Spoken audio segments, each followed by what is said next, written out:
அணை ஸ்ட்ராங்காக சொல்லியிருக்காங்க நீதிமன்றம். முல்லை பெரியார் அணை கேரள அரசு சொல்வது பொய், அணை ஸ்ட்ராங்காக முதல்ல தீர்ப்பு கொடுத்திருக்காங்க. அந்த கேஸ் மெயின் கேஸ் மாத்திருக்காங்க. அதை பத்தி என்ன சொல்றீங்க? மெயின் கேஸுக்கு அதை மாத்திட்டாங்க. அதை கொடுத்த மனு வேணான்னு சொல்லிட்டு அதை பத்தி என்ன சார் நம்ம தமிழக அரசு?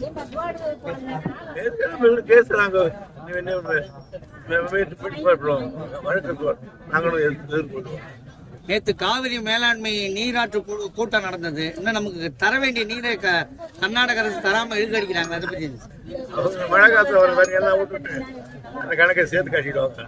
அது எப்பவுமே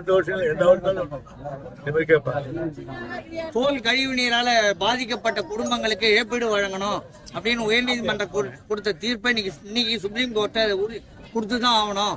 ஒரு ஓய்வு பெற்ற நீதிபதி தலைமையில மாநில அரசும் மத்திய அதிகாரிகளை கொண்டு ஒரு குழு அமைக்கணும் அப்படின்னு சொல்லி உத்தரவிட்டு இருக்காங்க. அதை பத்தி என்ன சொல்றீங்க?